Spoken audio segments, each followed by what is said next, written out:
And I remember interviewing and telling everyone that I wanted to be a neuro-oncologist. And to this day, one of my mentors makes fun of me saying that I lied to him that I wanted to be a neuro-oncologist. But it turns out in fellowship, I worked with neuro-oncology patients, and then I developed I really wanted to do supportive care and trying to find ways to do that piece of research, and just fell in love working with leukemia patients. I had a sense that I wanted to do neuro-onc and either be kind of on the early clinical trial side of things, taking things from the lab and bringing them into clinical trials, or on the kind of late translational lab side. And so that's what I wanted to get experience in with fellowship, was how to figure that part out. To be honest, I would really have never thought of a better job that I would have right now. So I do more clinical research, so 70% of my time is research, 30% is patient care, and that's what I have been really looking forward to do as a junior faculty. I initially thought I would do more of a combination role of oncology and survivorship, and I'm very excited that I was able to do mostly outpatient survivor programming. I do a little bit of oncology in the inpatient unit, but I don't have my own panel of patients, which I miss a little bit, but at the same time I really get to focus on the area I'm most excited about.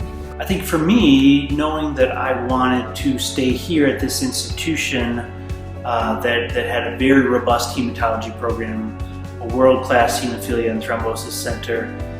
Since it was very important for me to stay here at this institution, I almost feel like the bigger hurdle was getting my fellowship appointment here. And then once I was here in the fellowship program, then it was a matter of just kind of keeping it going. I kind of initially thought I would be more research skewed. But the job force in palliative care really needs clinical providers. We're very short-staffed as a national group of providers, and so most of the jobs were very clinical based. So when I started fellowship, I thought that I would eventually end up focusing on all clinical work, especially oncology. However, it was the experiences that I had during fellowship that really shaped my ultimate career path. Because I ended up loving the research that I was doing in fellowship and the people that I was working with so much that I ended up sticking to it. I expected that I would run a lab and take care of patients and do the whole research, clinical, do everything, be a super mom, manage it all career. And ultimately I realized that that wasn't actually feasible with the adult life that I got. So now I work part-time. I do clinical work, I do administrative work, and I love my work-life balance. And this was not at all what I thought I would be doing as I got out of fellowship. I initially searched to be part of a solid tumor or sarcoma program, or potentially doing a survivorship program. And this was the opportunity that was brought to me, and I've loved it ever since. I thought I wanted to do disorders of coagulation. I didn't actually think that I would be able to find a job where I just did hemostasis and thrombosis. I thought hematology itself was specific enough, doing sickle cell and aplastic anemia. But I really love that I was able to really subspecialize. But you have to find a very big hospital in order to do that.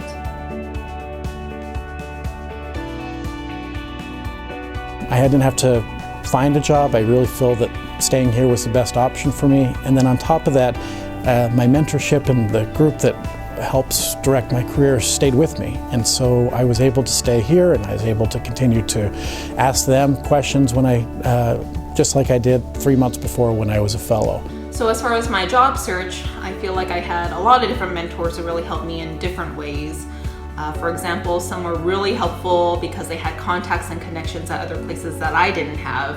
And so I was able to have them really vouch for me when I was interviewing at those places. The mentorship that helped me through my job search was really just constant encouragement of being able to find the job that suits me best. And the advice that while my dream job may not be out there, I can be able to find a job that I can turn into my dream job within a relatively short period of time, which in fact I have. Trying to find a job that's part palliative care, part oncology, part research, it doesn't exist. And so you had to sort of create the job that you wanted, and that required a lot of conversations with a lot of mentors around the country. You have to find also someone that has the time to take you under their wing, and that is really hard, to find someone who's passionate about something that you are, who is really well accomplished, but then has the time to sit and talk with you.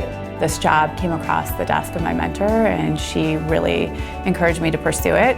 I didn't necessarily know if I would move out of California, which is where I trained, but I was really lucky to find this position and I'm really excited about it.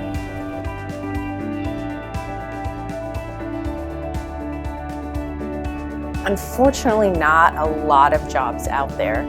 How I dealt with that was by doing this coagulation fellowship in a hospital that I knew I wanted to work at. Sacrificing this great, grand, overall, tie everything in hematology together, attached to one molecule study that's going to go to the biggest journal you can think of. And you may have to kind of scale back early on and say, I can take this piece of it and publish it here and get it out kind of quickly, and I can take this piece and publish it here kind of quickly and get it out there.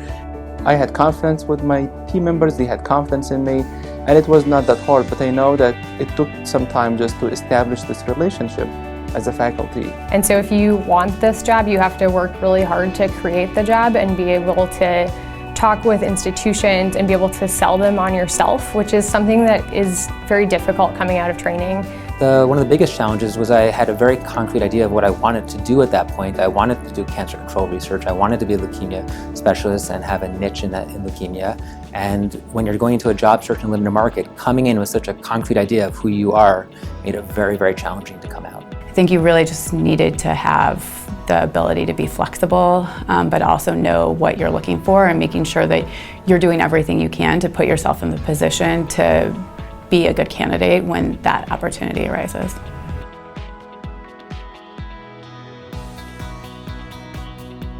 Make yourself marketable in that sense. If you decide to go to the lab, wonderful, be the best at it that you can be.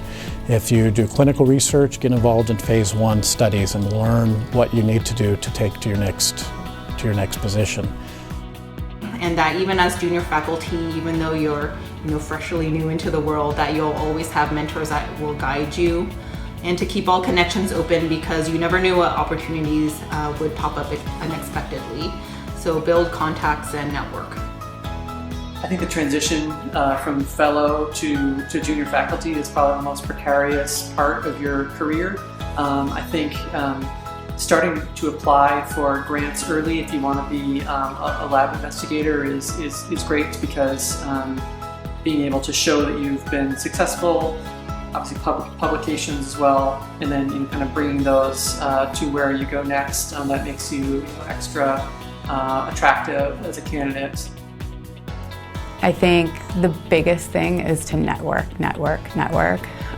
Trying to make sure that at meetings you talk to the people in the areas you're interested in, that you meet the right people, because that makes a big difference. And then also to realize what you're doing is fantastic, and you sometimes don't always feel that way when you're looking at how the great work other people are doing, but really to have that self-confidence makes a big difference.